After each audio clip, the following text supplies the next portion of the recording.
జగనన్న గోరు ముద్ద ఏదో గోరుముద్ద. పెట్టారు. హ్మ్. హ్మ్. దానికి వాస్తవంగా అయితే గనక మధ్యాహ్న భోజనం కేంద్ర ప్రభుత్వ పథకం. ఇంతకుముందు మిడ్ డే మీల్స్ అని ఉండేది ఆ, టీడీపీ. దానికి ఏం పెడతారు ఏంటనేది చూడాలి. అదొకటి. రెండోది వచ్చినేమో ఈ స్కూల్ బ్యాగులు ఇవా?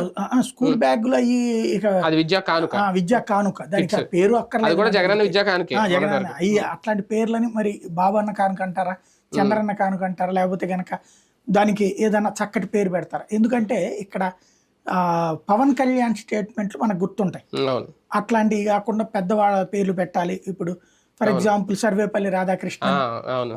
పెట్టచ్చు. అవును. అట్లాగే విద్యాకి సంబంధించినటువంటిది మన రాష్ట్రానికి సంబంధించిన ప్రకాశం పంతులు. ప్రకాశం పంతులు గారు అవును.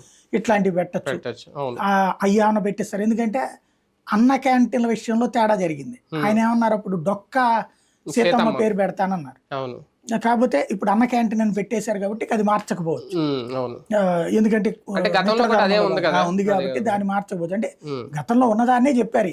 అదే. అవును. కాకపోతే ఈయన తాను గవర్నమెంట్ వస్తే అన్నారు కదా, అది. అవును. అది రాలేదు కాబట్టి కూటమి ప్రభుత్వం కాబట్టి దాన్ని సర్దుకోవచ్చు. మిగతా వాటిట్లయితే నేను అనుకోవడం ఆ ప్రధానమంత్రి ఆవాస్ యోజన ఇప్పుడు అది ఇల్లు, జగనన్న ఇల్లు